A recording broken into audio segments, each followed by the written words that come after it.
நீ தாட்டி அதான் கணக்கு பூ மேட்ட ஊர மண்ணக்க கட்டி கடி ஆத்தாட்டி என்ன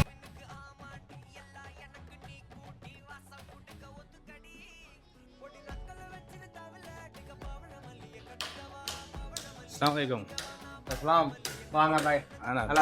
நல்லா இருங்க. பில்லூர்ல ராயல் சிட்டின்னு சொல்லிட்டு மனை ஒண்ணு பார்த்தேன். சோ அது உங்களோடதா? என்ன செய்தி? அதோட டீடைல் கொஞ்சம் சொல்லுங்களேன். வாங்க உட்காருங்க.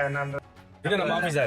இது நம்ம ஆபீஸ். நம்ம ஏகே ரியல் எஸ்டேட். இந்த ஆபீஸ் ஓபன் பண்ணி 2 வருஷம் ஆயிடுச்சு. சரி சரி. அல்ஹம்துலில்லாஹ். இப்ப நம்ம வந்து நிறைய லேஅவுட் போட்டுருக்கோம். ஏற்கனவே டைமண்ட் சிட்டி போட்டிருந்தோம்.